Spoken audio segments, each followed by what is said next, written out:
시청자 여러분 안녕하십니까. 생방송 심층 토론입니다. 6.13 지방선거가 이제 딱 일주일 앞으로 다가왔습니다. 지난 목요일부터 공식 선거운동에 들어가면서 표심을 잡기 위한 후보들의 총력전이 펼쳐지고 있는데요. 문재인 정부의 국정 운영에 편승한 민주당의 독주일 것인가, 아니면 민주평화당, 자유한국당, 바른미래당, 정의당 등의 선전이 예상될 것인가. 이것이 이번 선거의 관심사가 되겠습니다.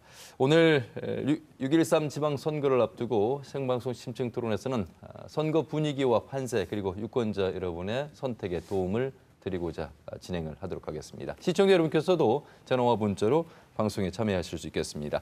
여러분께서 주신 소중한 의견은 실시간으로 전해드리겠습니다. 자, 오늘 함께하실 패널 네 분 소개해드리겠습니다. 먼저 원광대 신문방송학과의 이만재 교수님 어서 오십시오. 네, 안녕하십니까. 전주경실련의 김판용 공동대표님. 네, 안녕하십니까. 참여자치전북시민연대 김영기 공동대표님. 안녕하세요. 네, 박정규 변호사님 어서 오십시오. 네, 안녕하세요. 예.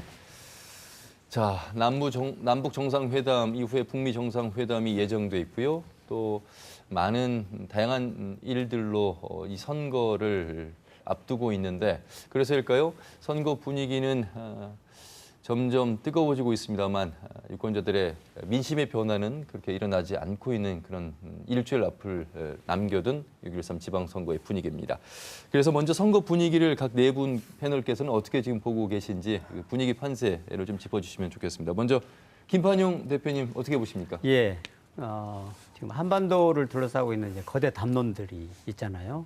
그 북미 정상회담이라든가, 특히 이제 트럼프 대통령하고 김정은 위원장의 일거수일투족에 굉장히 관심이 많은데, 세계 언론도 그렇고요, 우리나라도 마찬가지고, 이런 폭풍 속에서 또 문재인 대통령의 어떤 국정 운영에 대한 지지도, 또 야당의 분열, 이런 부분 때문에 사실은 특별한 이슈가 없는 선거가 되지 않을까, 이런 우려스러움을 표하고 있습니다. 그렇지만 이제 후보들이 사실은 굉장히 그 자기 총력전을 지금 펴고 있고, 또 선거가 앞으로 일주일이 남아있기 때문에 그 안에 또 그 새로운 그 선거들 간의 어떤 열띤 토론들, 또 그 논리 어떤 개발을 통해서 선거는 예전처럼은 아닐지 모르지만 그래도 아마 달아오르지 않을까, 이런 생각이 들고요. 예. 특히 그 시민들이 이제 예전에 비해서 많이 좀 성숙돼 있고, 이런 성숙된 의식들이 선거를 그냥 선거 자체의 의미를 두면서 가지 않을까, 이런 생각이 듭니다. 그래서 이 거대 담론에 묻혀서 지방선거가 이렇게 냉랭하게 끝나지는 않을 거라는 그런 생각을 해봅니다. 예. 김영기 대표님, 민선 7기입니다. 벌써 민선이라는 것은 이제 유권자가 직접 우리 지역에 일할 일꾼, 그러니까 자치단체장과 더불어서 기초의원, 광역의원을 뽑는다는 건데, 이런 국정 운영 그리고 전반적인 외교적인 상황과 지방선거는 그렇게 연관성이 많지 않을 것 같습니다만, 이번 선거는 좀 다른 모습입니다. 네, 조금 전에도 말씀했듯이 그러한 이유 때문에 지방선거가 아닌 것으로 돼버렸습니다. 지방선거의 인물들은 실종했고, 이 문재인 정부의 높은 지지율에 바탕한, 한마디로 표현한 민주당의 어부질이, 야당은 자폭과 스스로 자초된 분열. 그래서 지난 대선 이전에 국민의당이나 자유한국당이 몰락하면서, 새누리당이 몰락하면서 그 이후에 야당들은 사분의열되어 있습니다. 예. 그런 과정에 있어서 선거 진행 과정들을 보면 여당은 보이지 않고, 민주당은 보이지 않고, 그 발언이나 실천에 있어서 실족하는 야당 후보들의 대표들의 모습들은 보이거든요. 그래서 이번 선거는 그 민주당과의 선거는 문재인 정부 대 분열된 야권의 어떤 경쟁 구도가 되다 보니까 실제 인물과 상관없이, 또 지역의 어떤 차별화된 조건과 상관없이 어떤 특정 정당의 독주가 지속적으로 나타나고 있고, 현재까지도 진행이 되고 있다, 이런 생각이 듭니다. 그래서 이런 과정들을 보면, 그러다 보니까 앞서 있는 후보들 같은 경우는 선거운동을 띄우려고 하는 어떤 내용들에 대해서는 거부감을 갖고 있다 보니까 각종 토론회에 불참하는 후보들이 많았고, 왜냐하면 불참해도 당락에 아무런 영향이 없으니까 공식적인 선관위 토론회, 그리고 중요한 방송 토론회 몇 곳 빼고는 대부분 이 핑계 저 핑계를 대면서 불참한다든지 아니면 토론회 분위기를 약화시키는 방향으로 진행이 된 것 같습니다. 예. 그리고 방송사들도 실제적으로 과거처럼 많은 토론회를 하지 못하고 있는 게 또 사실인 것 같습니다. 예. 왜냐하면 후보들과의 어떤 역학관계 속에서 너무 독주가 있다 보니까 방송자 토론회에 안 오더라도 그에 맞는 대가를 칠 수 있는 행동들이 별로 없습니다. 그러다 보니까 방송자조차도 합동 토론회들이 많아졌고 이런 과정이 있었던 것 같습니다. 예. 그리고 최근에 보면 저는 이번 선거를 보면서 선관위가 문제가 많다 이런 생각을 많이 합니다. 왜냐하면 선관위가 선거운동을 더 확대 강화시키는 방향으로 가야 하는데 토론회를 비롯한 각종 어떤 내용에서도 규제 일본도로 가다 보니까 토론회도 변별력을 전혀 갖지 못한 기계식 토론회가 돼버렸고 그리고 여타의 내용도 너무 막는 것이 많다 보니까 정치 신인이라든지 청년이라든지 여성이라든지 그런 초기 처음으로 정치에 입문하는 사람들한테는 아주 불리한 내용들이 있는데 그런 것들을 아예 또 선관위가 확실하게 해답을 주고 있지 못하고 있다 이런 생각이 들고요. 예. 그리고 방송자들도 토론회를 하는 것까지 또 하는 것도 좋은데 해필이면 맨날 아침 10시 밤 늦게 해서 시청자가 없는 토론회를 진행하고 있다는 겁니다. 그래서 이런 전반적인 내용 그리고 현재 우리 전라북도를 보면 전라북도 민선 7기 보면 30년의 어떤 적폐에 대한 평가가 있어야 하는데 이제 문재인 정부가 쉽게 박근혜 이명박 정부에 대한 평가 속에서 나왔다면 전라북도가 거의 강원도와 같이 열악한 조건으로 빠진 그 낙후 전북에 대한 책임을 물어야 하는데 그런 건 온데간데없고 오직 하나 큰 전국적 흐름 속에서 적폐 세력들이 여전히 주류로서 기득권을 행사하고 이번 선거 결과도 비슷하게 나올 것 같습니다. 하지만 그럼에도 불구하고 지난 선거를 보면 선거 일주일 남겨놓고 바람이 불어서 그 이전까지 여론조사를 한마디로 무용지물로 만든 결과들을 총선에서 됐고 지난번 지방선거에서도 무소속 7명 됐고 지난번 총선에 국민의당이 압승하는 결과가 있었기 때문에 아직 남아있는 7일 동안에 유권자들이 지난 총선과 지방자치처럼 유권자가 주인된 의식을 가지고 후보들의 면면을 살펴보고 투표에 임한다면 지금과는 다른 얼마든지 결과를 나올 수 있는 지역이 많이 있다 이렇게 생각됩니다. 예. 참 김 대표님은 시민단체 대표시면서 참 이 지역의 언론에서 쓴소리의 왕으로 등극하지 않을까 싶을 정도로 지적과 비판을 많이 해주셨는데 사실 여러분 KBS에서도 선관위 법정 토론회를 진행하고 있습니다. 물론 제가 진행을 하고 있고 뭐 늦은 밤 시간에 편성도 지적을 해주셨고 또 기계식 토론이라는 지적을 해주셨습니다. 진행을 하면서도 물론 느낀 점이긴 합니다. 그럼에도 불구하고 많은 그 토론회를 진행을 합니다만 과연 이 토론회가 유권자분들께 어떠한 선택하시는데 변화를 드리고 있는지 또 도움을 드리고 있는지에 대해서는 어느 정도 이제 가시적인 성과가 끝나고 봐야 알겠습니다만 별로 변화가 없는 듯한 그런 말씀들을 하셔서 아마 그 지적을 김 대표님이 하신 것 같은데 이만재 교수님은 어떻게 좀 보십니까? 그 방송사의 선관위 법정 토론회를 더불어서 수많은 토론회가 있음에도 불구하고 변화가 없다는 부분.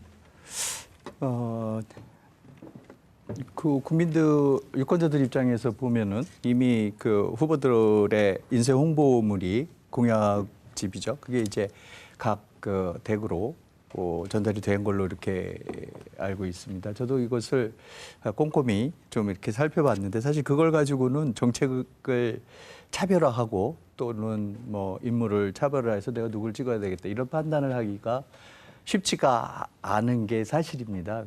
그런 부분에서 이 토론회 방송 토론회를 통해서 그나마 후보들의 면면을 살펴보고 공약을 비교해 볼 수 있는 그런 기회가 얻어지는 것은 참 다행이라고 생각을 합니다. 우리 지역만 해도 이것이 예를 들어서 뭐 10%, 20% 시청률만 나온다고 해도 우리 지역에서 뭐 10만, 20만 시민들이 이것을 보게 되니까 이것보다 더 훌륭한 그런 그 선거운동은 없다고 볼 수 있죠. 거리 유세나 이런 것들은 우리가 그 후보의 공약을 보는 것보다도 뭐 쇠싸움 무슨 또는 이런 돈 싸움 같이 보여지는 그런 측면들이 있고요. 이제 그런 측면에서 선거방송 토론회가 이 중요한 역할을 하고 있다 이렇게 보고 있습니다. 그렇지만 이제 우리 지역에서 제기되는 문제들을 보면 일부 좀 지지율이 높은 후보들이 이런 선거 토론에 참여를 거부하는 이런 문제들이 이슈가 되고 있죠. 또 그 부분 또 시민들은 이제 또 시민의 알 권리라고 하는 측면에서 이게 토론회에 꼭 참석을 후보들이 해야 후보자들이 그 공약을 비교해서 이 좋은 후보자를 고를 수 있지 않겠냐 이런 의견들이 나오고 있습니다. 그런데 제가 볼 때는 이것이 양쪽에 다 일리 있는 그런 근거가 있다고 생각을 합니다. 예를 들면 이제 여론조사 1위 후보 같은 경우에 이 뒤처진 후보들은 역전을 위해서도 집중적인 이런 공격을 하는 것들이 일반적인 현상 그렇겠죠. 아닙니까? 예, 그런 부분에서는 이제 선거 전략상 이렇게 선거 토론에 참여를 좀 주저하는 이런 후보들의 입장도 일리가 있다 이렇게 생각이 되고요. 이제 그러하지만은 그에 못지않게도 시민의 알 권리, 이 후보자들의 권리 이런 것들도 중요하기 때문에 이 문제는 제가 볼 때는 이제 합의된 차원에서 최소한 한 3회 정도 이런 정도는 반드시 참여를 해서 시민들과 만날 수 있는 소통의 장을 마련하는 것이 지방자치 발전을 위해서도 또 올바른 선거를 위해서도 바람직하지 않나 그런 부분들을 말씀드리고 싶고요. 또 말씀이 나온 김에 하나 더 말씀을 드리면 도지사 교육감 또 시장 군수 같은 경우에는 그나마 토론회를 할 수 있는 기회들이 많이 그렇죠. 있습니다. 네. 그런데 이제 문제는 도의원, 시의원, 이런 시군 의원 이런 경우들인데 이 부분은 이제 우리 도의 그 전체 예산을 보면 6조 5천억 정도 된다고 하지 않습니까? 그런 부분들의 예산을 심의하고 이러는 도의회나 시의원들의 역할이 지방자치에서 이제 굉장히 중요한 부분들을 차지하고 있는데 이 부분을 현실적으로 우리가 선거에 나서서는 공약이라든가 또는 후보자들의 면면을 보고 투표하기가 쉽지가 않은 거죠. 그래서 당을 보고 찍는다거나 겉에 보이는 외모를 보고 찍는다거나 또 공약을 몇 개 살펴보고 이렇게 제대로 된 후보의 검증, 공약의 검증이 안 되고 있는 이런 문제점들이 있다. 그렇다고 지금 상황에서는 이제 이런 부분들을 공중파에서 다 토론회를 가는 것도 구조적으로는 굉장히 문제가 있고요. 그래서 이 부분을 좀 전향적으로 좀 검토를 하는 게 필요하지 않나 이런 생각이 듭니다. 그래서 관련해서 말씀을 드리면은 이번에 이 선거 전에 개헌을 통한 지역 분권 이런 부분들이 우리 사회에서 중요한 이슈가 되지 않았습니까? 물론 이제 우리가 이번 선거가 끝나고 나면 아마도 지방 분권에 대한 개헌 이 부분은 다시 이 정치권에서 이렇게 논의가 시작될 걸로 보여지고 있고요. 이제 이런 부분하고 맞물려서 우리가 선거 토론회 이런 부분들도 시의원들 또는 또 도의원들이 이 토론회에 나와서 자기 정책을 밝히고 또 이렇게 검증을 받을 수 있는 그런 매체를 이 지자체의 이 지역 분권과 같이 우리가 제도화하는 게 필요하겠다 좀 그런 생각이 듭니다. 이미 공동체 라디오라고 하는 것이 우리 사회에 도입이 돼 있거든요. 이건 라디오 매체이기 때문에 운영에 그렇게 큰 비용이 드는 것도 아니고 그래서 시와 군이 하나씩 그것을 운영을 한다고 한다면 이게 선거 토론용으로도 쓰지만 시의회나 도의회가 열릴 때 그것을 모든 시민들이 지켜볼 수 있게, 들을 수 있게 그걸 방송을 할 수 있는 거죠. 그렇게 된다면 이제 우리 예산이 어떻게 쓰이고 있고 우리 지역에 이제 전체적으로 252명 정도 지역 일꾼을 뽑게 되지 않겠습니까? 그 일꾼들이 어떤 일을 하고 있는지 이런 것들을 시민들이 잘 볼 수가 있게 되는 거죠. 그리고 이건 선진국에서 이미 다 그렇게 하고 있는 거고요. 이런 것들이 갖추어지면 이제 시의원이나 도의원 이 처음 단계에서부터 지역을 위해서 지역 일꾼으로서 성실하고 전문적으로 성장을 한 그런 지역의 인재들을 우리가 발굴할 수도 있고 또 그 일꾼들이 이제 커서 시장도 되고 도지사도 되고 중앙정치에도 진출이 되고 그렇게 되면서 이제 좀 지자체가 이렇게 뿌리 내릴 수 있는 그런 이제 토대가 될 수 있지 않을까. 그래서 이제 이번 기회에 그런 부분들도 우리가 생각을 해봐야겠다. 그런 말씀 좀 드리고 싶습니다.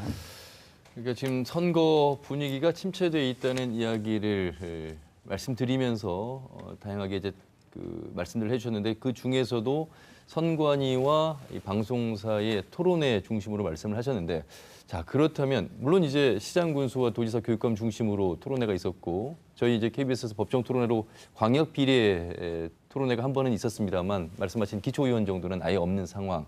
그런데 중요한 건 토론회가 있다 하더라도 유권자분들이 이번 지방선거 이 매체를 통한 관심은 얼마나 갖고 계시는지 이 부분도 사실 중요한 것 같아서 박정규 변호사님은 유권자 차원에서 좀 바라보시는 측면을 말씀해 주시면 좋을 것 같습니다. 네, 저는 직업 자체가 워낙 이제 혼자서 일을 하는 직업이기도 하고 법원을 상대로 해서 뭐 일상적인 사건들을 처리를 하고 있기 때문에 사실 선거나 이런 문제 부분이 훨씬 제 생활하고는 좀 거리가 있게 되어 있어서 예. 뭐 여러 사람하고 선거 얘기를 할 기회는 별로 없고요. 뭐 진짜 크리스마스 캐롤이 울리면 크리스마스가 가까이 오는구나라는 거 느끼는 것처럼 이제 길거리에서 선거 운동을 하는 분을 보면서 아 이제 선거를 투표를 해야 될 때가 얼마 네. 남지 않았구나. 근데 사실 저는 개인적으로 과거의 지방선거에 대해서 그렇게 관심이 크지 않았었습니다.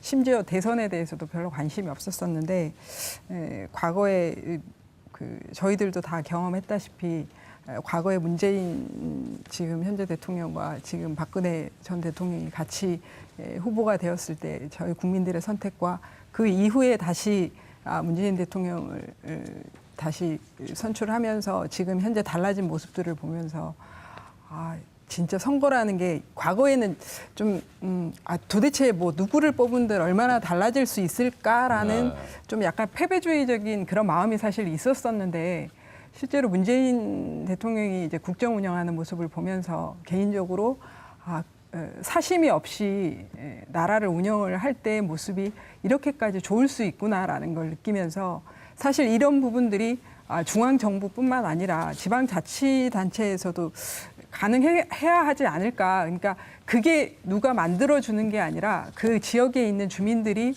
제대로 된 투표를 해서 제대로 된 리더를 선출을 해서 그런 것들이 가능할 수 있도록 해야 되지 않을까라는 걸 지금은 좀 현실적으로 느끼고 있고 그럼에도 불구하고 사실 저조차도 각각의 후보의 면면들이 뭐가 문제고 뭐가 제대로 된 사람인가. 근데 사실 저는 문재인 대통령의 그 국정 운영 부분과 더불어민주당이 같이 가고 있는 더불어민주당이 얻고 있는 그런 반사적 이익에 대해서 좀 약간 의아해하는 사람 중에 한 사람입니다. 그 모습들을 보면서 그거는 아니지 않을까? 그러니까 번호가 1번이라는 것 때문에 그게 문재인 대통령이 소속되어 있는 정당이기 때문에 그분들이 검증도 제대로 받지 않은 상태에서 뭐 리더로서 선출이 된다면 그 방향은 좀 잘못되지 않을까라는 생각을 많이 하고요. 근데도 너무 안타깝게도 사실 각각의 후보의 면면들을 저조차도 제대로 판단할 만한 근거가 별로 없더라고요. 그러니까 최근에는 선거 투표하는 날에 가까워오면서 정치에 관심이 많은 분한테 좀 물어봐야 되나. 그러니까 각각의 분들이 어떤지 좀 더 잘 아는 분한테 좀 의견을 물어봐야 되나라는 생각까지도 제가 갖게 됐었습니다. 그래서 좀 많이 걱정스럽기도 하고요. 저는 사실은 관련돼서 이제 민형사 사건들을 많이 처리를 하는 변호사다 보니 사실 정치를 하시는 분들이 불미스러운 일에 얽히는 경우들을 많이 보거든요. 그런 경우들을 일반 사람들이 잘 모르는 것도 참 안타깝기도 하고 그런 사람들이 다시 리더로 뽑히지 않아야 되는데라는 우려도 많이 하고 있습니다. 그래서 좀 더 많은 각각의 후보자들의 면면을 제대로 볼 수 있는 기회들이 생겨서 저희들이 제대로 된 투표를 하고 제대로 된 리더를 뽑을 수 있는 기회가 이번 선거에서 있었으면 하는 그런 바람을 갖고 알겠습니다. 있습니다. 자, 그러면 좀 직접적인 질문을 김영기 대표님하고 이만재 교수님, 김판용 대표님께 좀 드려야 될 것 같습니다. 오프닝에서도 민주당의 독주일 것인가 아니면 야당의 뒤집을 수 있는 그런 선거전이 결과로도 이어질 수 있을 것인가 이런 대목인데 왜냐하면 처음부터 많은 후보들이 민주당에 쏠렸고 기울어진 운동장 여기에 문재인 정부의 국정 운영에 어느 정도 도움을 받고 있는 민주당이기 때문에 과연 이대로 그냥 선거가 재미없게 끝날 것인가 이런 부분들에 대해서 관심사가 많고 가장 그 부분에 대한 이야기들을 많이 하실 것 같아서 먼저 김영기 대표님. 이거 옛날에 이런 발언 잘못해가지고 저 방송에서 잘린 적이 있는데 하라고 했는데 저는 그렇습니다. 저는 희망까지 포함해서 어느 지역이든 특정한 정당에 다 혼자 다 해버리면 이 권력을 독점하게 되면 썩게 돼 있습니다. 그건 뭐 역사가 증명하고 최근에 우리 전북의 모습도 증명하고 있어서 가장 좋은 건 변별력이 별로 없어요. 저는 그냥 추첨해서 뽑아도 단체장 할 수 있다고 생각하는 사람입니다. 성인 남자에서 정과 없고 지역에서 몇 년 이상 거주한 사람 투표를 해서 뽑아도 현재 단체장만큼 보다리만 튼튼하게 구성해주면 할 수 있다. 저는 그런 생각을 갖고 있거든요. 예. 실제로 그렇게 하는 지역들이 많이 있습니다. 외국 사례를 보면. 그래서 우리 지역에서는 지금처럼 어느 선거 시기마다 막 쏠림 현상이 나가지고 막 한 정당한테 막 우르르 갔다가 이런 것들은 정치 발전에 도움이 되지 않는다. 우리 전라북도도 아무튼 전라북도가 보면 지금 강원도와 쌍벽을 이루면서 최고 낙후돼 있잖아요. 이미 충청북도는 추월한 지 오래됐고 전남하고 비교하는데 광주를 빼고 비교하는 겁니다. 그러니까 실제적으로 최근 올림픽까지 치르면서 우리 전북이 이제 강원도한테도 더 지질 걸로 봐야 내년부터는. 그럼 이렇게 낙후된 책임을 누가 지하는데 지는 사람 하나도 없다는 겁니다. 이걸 평가할 수 있는 틀과 내용 없이 선거 때는 특정 정당 그냥 묻지마 투표로 해가지고 정해지고 있어서 저는 희망사항까지 놓고 본다면 우리 전라북도에서 가능하면 좀 균형추가 맞았으면 좋겠다.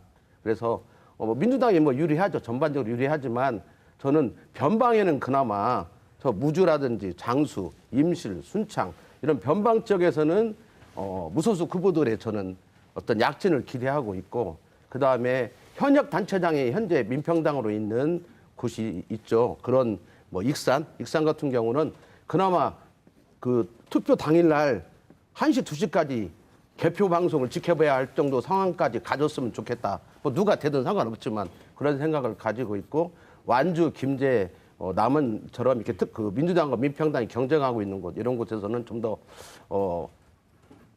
열세인 정당 후보들이 좀 더 선전해서 한 정당이 완벽하게 그냥 독식하는 상황들은 좀 막아줬으면 그게 우리 전라북도 유권자들이 좀 더 투표에 많이 참여해서 뭐 여론이 그렇다면 더 많은 사람이 보통 지금 현재 지방선거 투표 참여율 한 50% 정도 보거든요. 50%도 안 될 수도 있다 뭐 이런 이야기를 해요. 실제 높지 않습니다. 생각보다 여론조사는 가짜가 왜냐면 뭐 70% 투표한다고 하는데 막상 까보면 52, 3% 했는데 이번만큼은 60% 이상 해가지고 좀 현재의 굳어져 있는 어떤 선거 판세를 좀 한번 확 엎어졌으면 하는 생각입니다. 예.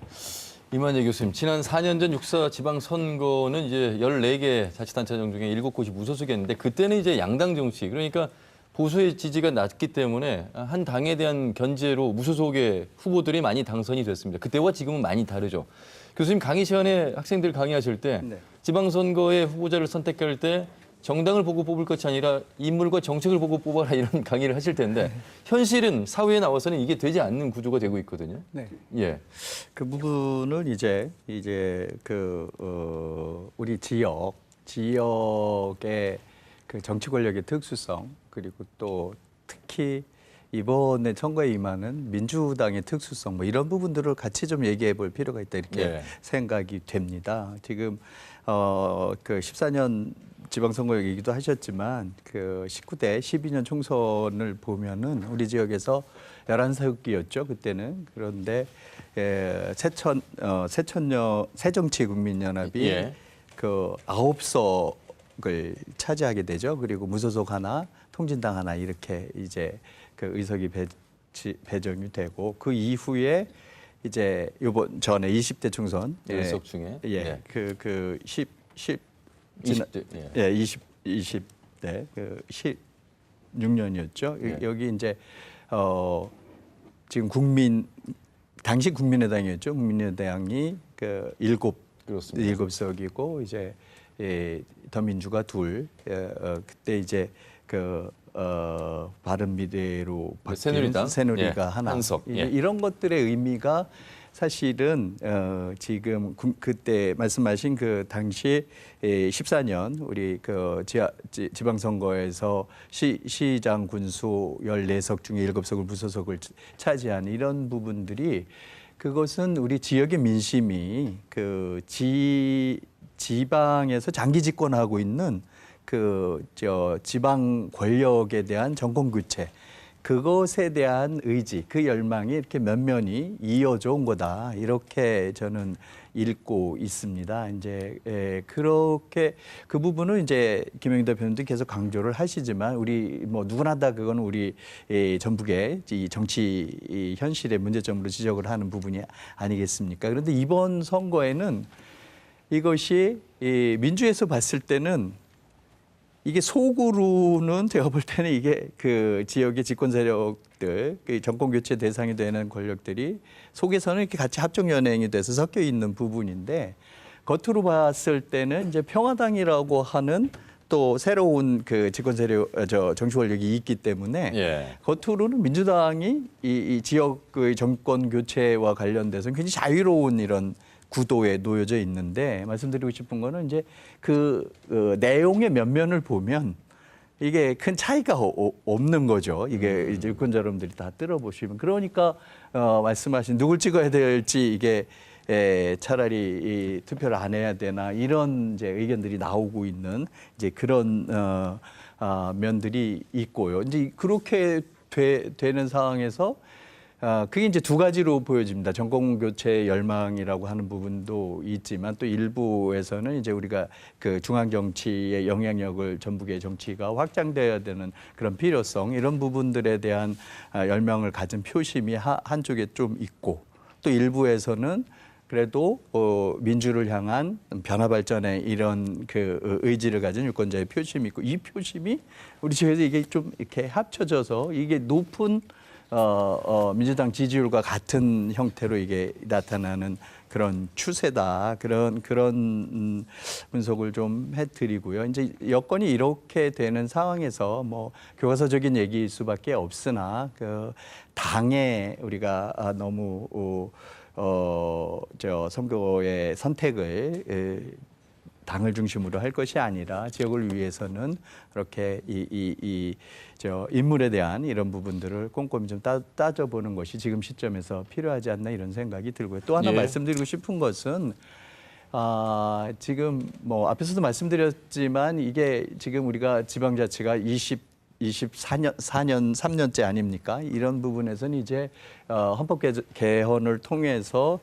지역 분권이 시대적 요구고, 지역 분권을 통해서 어쨌든 우리 공동체 사회, 우리 국가 전체의 미래에 대한 새로운 비전을 우리가 함께 고민을 해야 되는 중요한 시기에 지금 놓여져 있고, 그 시기에 일꾼을 뽑는 지금 선거를 우리는 당하고 있다는 거죠. 그런 부분에서는 우리가 좀 더 그냥 지역의 일을 잘할 수 있는 사람, 여기 이걸 또 좀 넘어서서 예. 정말 지역 분권, 또 지방 자치, 이런 부분에 열정과 정말 능력을 갖춘 그런 이제 지역의 일꾼을 뽑는 그런 좀 새로운 의미가 이번 알겠습니다. 선거에는 좀 같이 포함이 돼야 되지 않나, 이렇게 예. 생각이 듭니다. 김판용 대표님 간단하게 좀 생각을 좀 정리해 주시죠. 네, 그 선거가 끝나고 나면 항상 이제 정말 발등을 찍고 싶다, 이런 말씀을 하시는 분들이 많은데, 사실은 이제 선거 자체가 시류에 너무 얽매이거나 또 감정에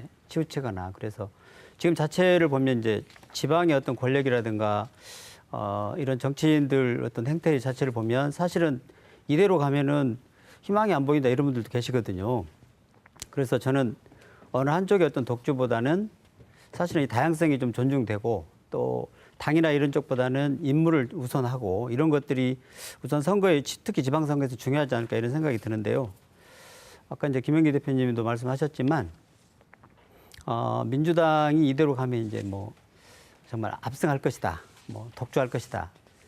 그런데 또 한편으로 보면 이제 우리 전라북도 지역 같은 경우는 국회의 다수를 민주평화당이 또 차지하고 있고 해서 앞으로 이제 그 선거 일정도 한 7일쯤 남았잖아요. 가장 뜨겁고 아마 가일차게 이제 선거 운동이 전개되면서 분위기도 이렇게 확산될 것 같은데, 지금 국회의원들이, 특히 민주평화당 국회의원들 같은 경우는 사실 이번 선거가 굉장히 중요한 자기들의 정책 입지와 연관이 될 것도 같고, 그래서 민주당이 독주할 것인가, 아니면 이제 야당에서 견제할 것인가 하는 부분들에 대해서는 아직 속단하기는 좀 이르다고 봅니다. 물론 예. 많은 분들은 이번 선거 뭐 뻔하다 이렇게 할 수도 있지만 사실 앞으로 지금까지 사실은 여론조사 그 무용론도 사실은 나왔지 않습니까? 여론조사가 꼭 맞지는 않기 때문에 그래서 앞으로 이 선거는 앞으로 일주일이 굉장히 중요한 어떤 계기가 되고 또 변화가 있을 수 있다 이런 생각이 듭니다. 예.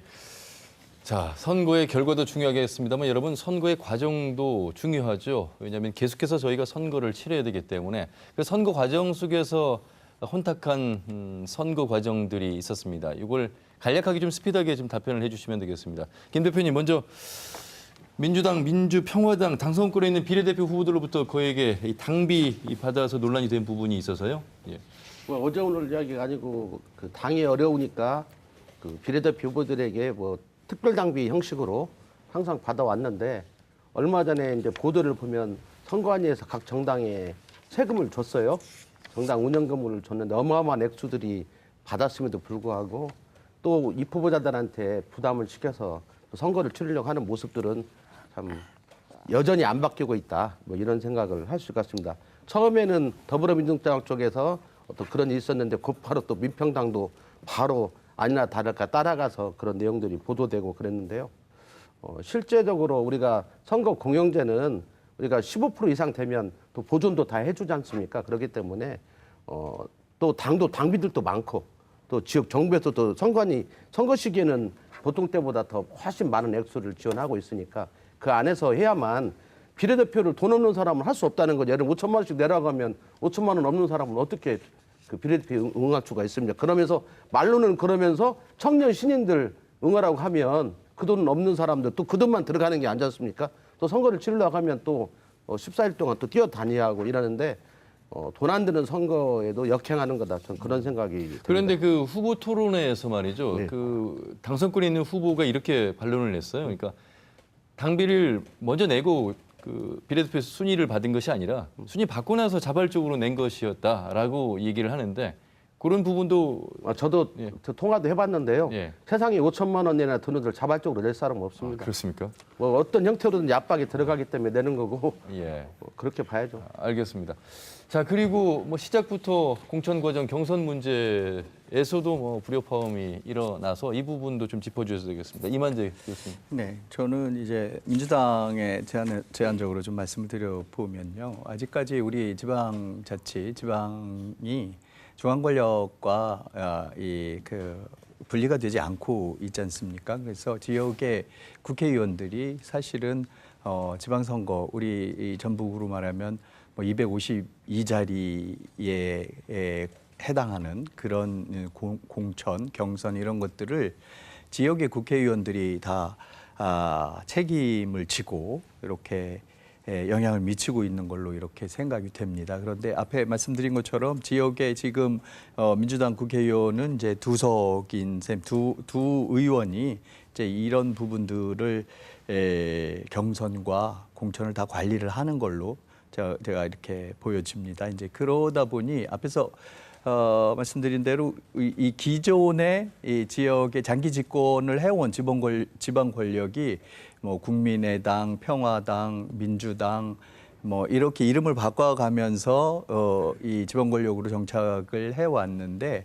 이게 민주라는 이름으로 이제 선거를 치르게 되는데 거기에 이제 공천과 경선을 두 중앙의 중앙 권력의 대행자인 두 의원이 관리를 하다 보니 이제 이런 불협화음들이 많이 나온 것이 아닌가 예. 이렇게 좀 보여지는 측면들이 있고요. 그렇다고 그것이 이제 전부 다 전체의 문제다 이렇게 보는 것도 지엽적인 일이 될 수 있을 것 같고 또 그런 면에서 좀 지적하고 싶은 것은 후보자들의 자질도 이것이 문제가 된다 이런 부분을 지적하지 않을 수 없습니다. 모든 분들이 다 그렇다고는 볼 수 있지만 예를 들어서 경선에서 탈락을 하고 경선이 안 될 것 같으니까 다른 당에 가서 후보를 공천을 받아서 지방선거에 나온다거나 이런 부분들은 뭐 지방자치 민주주의의 기본적인 소양이 안 된 거죠. 예. 그런 분들이 당선이 된다면은 그 지역 자체, 유권자 자체가 함께 불행해지는 거고요. 그래서 이런 부분들은 선거에서 분명히 유권자들께서 심판을 해야 되는 그런 부분이 아닌가 예. 그런 생각이 듭니다. 박정규 변호사님, 이 많은 후보들, 그러니까 선관위에 신고한 후보가 등록한 후보가 580명인데 41.4% 240명이 전과 기록을 갖고 있는 부분도 유권자들 입장에서는 좀 놀라운 부분일 것 같습니다. 물론 전과의 경중도 좀 다 다르겠습니다. 분야도 다르고요. 네네. 저도 그 내용을 보고 좀 놀랐는데 사실은 여러분도 느끼다시피 평생을 살면서 진짜 벌금 전과 하나 없는 사람들이 생각보다 굉장히 많습니다. 전과가 한번 달기 시작하면 그 뒤부터 이제 그 부분들에 대한 숫자가 늘어나는 게 좀 기본적이기도 하고요. 제 주변에도 사실은 법원에 가서 재판을 받거나 뭐 벌금형 전과 같은 걸 다는 경우는 주변에 거의 찾아보기 어렵습니다. 그런 걸 생각을 한다면 그 한 단체 뭐 지방단체 의회나 그다음에 단체장을 하겠다는 사람들이 뭐 발표된 죄명들을 봐도 뭐 강제추행, 횡령, 도박, 뭐 절도, 사기, 혼빈간 이 여러 가지 범죄들이 같이 혼합돼 있더라고요. 그래서 사실은 그것 자체가 뭐 그 단체장으로서의 어떤 행정을 할 수 있는 능력 이런 것과 관련돼 있을 거라고 생각하진 않지만 가장 기본이 되는 기본 청렴도나 도덕성 면에서는 상당히 문제가 있지 않을까라는 생각을 하거든요. 그래서 전과라는 부분도 모든 분들이 좀 세세히 챙겨보셔야 되지 않을까라는 생각이 들었습니다. 사실 저는 국회의원 후보로 나오시는 이제 동료 변호사님들을 볼 때 그걸 왜 하고 싶을까라는 의문을 사실 갖거든요. 정치를 하거나 뭐 시도의원을 하시는 분들을 볼 때마다 저분들이 정말 도대체 왜 하려고 하는 걸까? 계속 그 생각, 그 의문을 갖게 되는데 그런 의문뿐만 아니라 그 개인들이 엄청난 본인의 그 재산까지 쏟아부어 가면서 뭔가를 하려고 한다면 그분들의 나중에 그 뭐 시의원이나 뭐 이렇게 지자체 단체장이 되었을 때 과연 그분들이 제대로 그런 시정이나 도정을 제대로 운영할 수 있을까라는 의문이 들기도 하거든요. 그러니까 예. 더불어민주당의 경우에도 사실은 그 번호 1번을 달았을 때 지금 전반적인 여론조사에서 앞서가는 효과가 눈에 보이는 것처럼 그분들이 그렇게 되기 위해서 얼마나 많은 것들이 있었을까라는 의문을 갖기도 하고요. 되도록이면 전과뿐만 아니라 모든 면에서 제대로 좀 청렴한 지도자들을 뽑을 수 있는 기회가 됐으면 좋겠습니다. 예. 전과 기록도 많이 있습니다만 선거 과정 속에서 선거 사범이 88명, 그러니까 금품 제공, 허위사실 유포, 뭐 비방 이런 사전선거운동으로 수사 사건만 49건에 달한다고 하는데 김판용 대표님 예. 어떻게 좀 보셨습니까? 이제 지방선거 자체는 또 정당과 연관도 돼 있지만 사실은 개인이 치르는 선거이거든요. 이제 그러다 보니까 사실은 모든 것을 다 바쳐야 되는 올인하는 선거가 됩니다. 그래서 그 선거에서 이런 얘기가 있어요. 선거 끝나면 사람도 아니다. 선거는 무조건 이겨야 된다. 이제 이런 게 있다 보니까 어떻게 하면 이 선거에서 이길까 이런 이제 고민들 속에서 아무래도 이제 그 탈선이라든가 법을 위반하는 이런 유혹으로부터 벗어날 수가 없는데 여기서 하나 이제 우리가 더 관심을 갖고 문제를 가져야 될 부분들은 우리 유권자에게도 있는 것 같아요. 뭐 금권 선거라든가 이런 것들이 이제 우리가 거의 우리 사회에서 사라졌다고는 하지만 아직도 이런 요구로부터 자유롭지 않은 부분들이 분명히 있거든요. 그래서 지역에서 정말 그 능력 있는 분들이 사실은 이런 벽을 넘지 못하고 그 좌절하거나 이런 부분들을 참 많이 봤습니다. 아까 그 김영기 대표님께서도 이제 청년이라든가 뭐 이렇게 새롭게 시작하려는 분들에게 기회를 과연 줬느냐 이런 부분들이 있는데 이런 고비용 선거하고 뭐 올인하지 않는 이런 선거들이 이제 탈법이라든가 불법 선거로서의 어떤 분위기를 그 분위기 쪽으로 가고 있지 않는가 이런 생각이 듭니다. 그래서 선거 자체가 선거법이 사실은 개정된 지가 꽤 오래됐는데 4년마다 선거를 하잖아요. 그럼 시대는 엄청나게 변했거든요. 사실은 그 시대가 아님에도 불구하고 예전에 놓여 있는 선거법을 그대로 두면서 비용도 많이 들고 뭐 지면은 뭐 그 제가 아는 어떤 후보를 보니까 뭐 선거에 지고 나서 형제들까지 전부 다 길거리에 내앉을 네, 정도로 네. 어려워지는 상황을 봤습니다. 그렇군요. 예. 그 앞에서 제가 판세 분석 차원에서 좀 질문을 드렸는데 어차피 우리 지역 안에 지방 선거를 이야기하고 있으니까 좀 구분해서 이렇게 질문을 드리면 어떨까 싶습니다. 4년 전에는 무소속과 민주당, 그렇다면 지금은 대결 구도입니다. 각 지자체를 보니까 민주당 대 민주평화당 내지는 민주당 대 무소속 이런 구도로 이어지고 있는 것 같아서 그런 지역들, 지자체가 좀 많아서 김현기 대표님 좀 구체적으로 한번 짚어주시면 좋을 것 같습니다. 지금 현재는 큰 여론조사상의 내용을 보면 민평당 후보보다 무소속 후보들의 선전이 많거든요. 그건 무주 3명이 나왔지만 그것도 구도상 그렇고 예. 장수도 마찬가지, 무주는 2명 났죠. 장수도 마찬가지, 무소속 후보들이 선전하고 있는 지역이고 순창도 그렇습니다. 물론 무소속 후보가 전 군수이긴 하지만 그렇고 임실은 현재 단체장이 무소속이기 무소속이죠. 때문에 뭐 예. 당연한 거고 부안도 무소속 후보거든요. 유일하게 민평당 후보가 그나마 현역 단체장이기 때문에 익산 같은 경우는 좀 선전하고 있는 지역이고요. 예. 민주당과 민평당이 양강 구도로 붙고 있는 완주, 김제 이런 데는 현재 분위기 때문에 민평당 후보들이 고전하고 있는 걸로 현재는 이렇게 보고 있어요. 현재까지는 그렇습니다. 앞으로 일주일 동안 천지개벽할 일이 어떤 사건이 벌어질지 모르니까 알 수 없지만 예. 그렇게 되니까 큰 틀로 보면 민주당과 무소속이 접전하고 있는 한 4군데가 있는 거고요. 민주당과 민평당 그리고 또 한편은 민주당 후보하고 현역 단체장 이렇게 단체장이 현역 단체장 3군데 정도가 있기 때문에 이게 섞여 가지고 보면 한 5, 6군데 정도에서는 쉽게 말하면 아직 또 얼마든지 일주일 동안의 어떤 활동을 따라서 희망을 가질 수 있는 지역에서 민주당과 경쟁할 수 있는 어떤 조건들은 충분히 갖추고 있다고 볼 수 있을 것 같습니다. 예. 이만희 교수님. 네. 예. 뭐 저도 같은 입장이고요.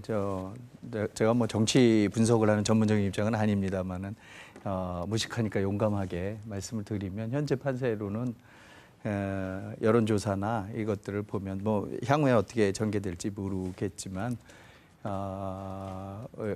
13자리죠. 지금 우리 시군 14개 시군. 14개인가요? 14개 중에 맑음으로 봤을 때는 무소속이 한 2곳 정도, 예. 두세 곳 정도, 또 그다음에 평화당이 한 2곳, 좀 흐림으로 보면 무소속 하나, 평화당 하나 이 정도로 볼 수 있지 않나. 제가 뭐 여론조사한 것들을 언론에 이렇게 좀 살펴보고 네. 현재 상황에서 보면 이제 그렇게 읽혀지는 면이 있습니다. 예. 김판영 대표님 어떻게 보십니까? 이제 저는 뭐 그 판사라든가 이런 부분들에 대해서는 제가 이제 뭐 분석해 볼거나 이제 그런 것은 아닌데요.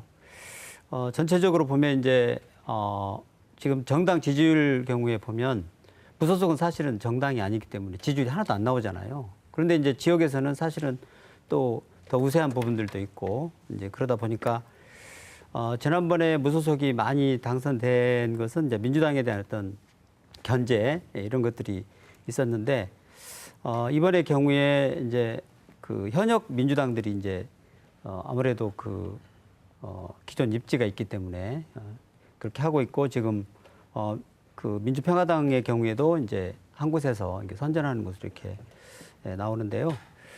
앞으로 일주일이라는 시간이 있고 또 그 정당과 그 후보자는 1대1이 되지 않고 또 바람직한 선거는 사실은 정당을 보기보다는 그 인물을 보고 선거를 해야 되기 때문에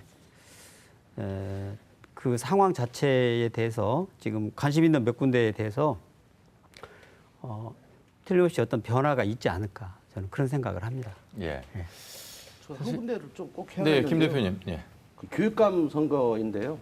우리가 지금 타 광역을 보면 다른 지역의 현역 교육감들은 지지율이 엄청 높습니다. 민주당 후보들보다 높은 지역이 맞는데 우리 지역은 지금 각종 여론조사를 보면 20%대 후반에서 30% 초반에 갇혀 있거든요. 그래서 충분히 변화가 가능하고 변화무쌍한 어떤 선거다. 그리고 특히 교육감 선거가 굉장히 우리 아이들의 미래를 결정하는 중요함에도 불구하고 지역 유권자들이 묻지마 투표를 민주당 후보 찍으로나 다른 정당 후보 찍으로 갖다 그냥 아무나 찍는 이런 것들이 전북 교육을 황폐화시킨다 저는 이렇게 봅니다. 그래서 이번만큼은 적극적으로 교육과 후보들의 면면들을 살펴보면서 투표를 해서 어떤 전북 교육이 새롭게 거듭내야 할 시기가 아닌가 이런 생각합니다. 예. 박 변호사님은 어떻게 생각하십니까? 저는 뭐 전북 지역 전체를 평가할 만한 안목은 없고요. 그 개인적으로 아이들이 어리기 때문에 교육감 선거에 대해서는 개인적으로 좀 관심이 네, 많기도 네. 하고, 그리고 학교에서 이제 저는 학교폭력 운영위원회도 하고 있고 학교하고 접촉할 면들이 좀 많은데, 기존에 이제 그 지금 교육감을 하고 계신 분이 이제 학교를 다니시면서 하는 활동들이나 이런 걸 보면서 그 부분에 대해서 저는 좀 긍정적인 부분을 가지고 있었거든요. 그래서 중앙 정부하고 충돌하는 문제나 그런 것들도 제가 볼 때는 좀 불가피한 면이 있었다고 생각하기 때문에 그러니까 뭐 나머지 분들은 아예 잘 모르겠고 뭘 하고 계신지도 좀 전에 말씀드렸던 것처럼 그 활동들을 제대로 파악할 만한 그런 내용은 전혀 없었고, 단순히 이제 학부모로서 접한 부분들을 보면서 저는 개인적으로 그 부분에 대해서 높은 점수를 주고 있습니다. 붙이고 싶은 예, 게 짧게 있는데, 좀 해주셔야 되겠습니다. 교육감 선거 관련해서 이제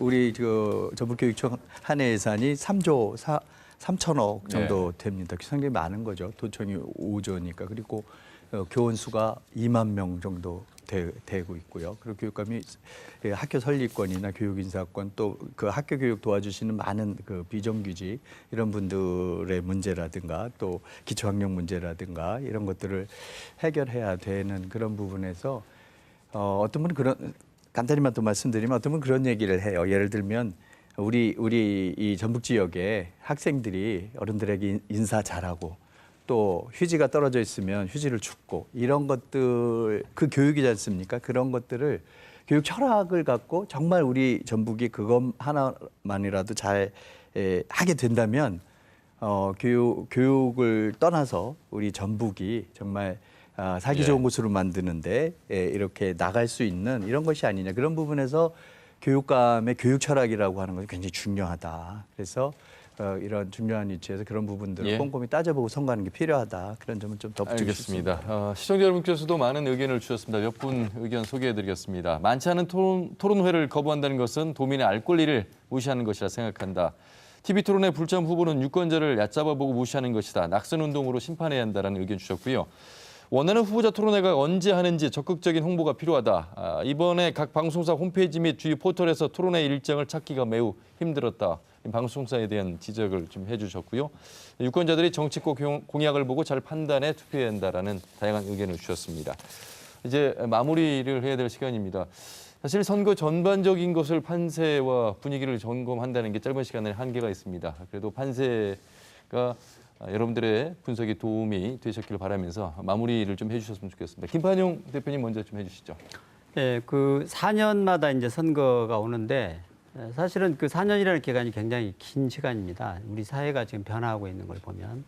그런데 선거를 치르는 어떤 방법이라든가 법은 바뀌지 않고 있기 때문에 사실은 선거가 되면 이제 이번 선거처럼 다중선거에 다수의 후보들이 이렇게 나오면서 그 입지자들도 혼란스럽고 또 후보자 그 유권자들도 굉장히 혼란스러운 상황입니다.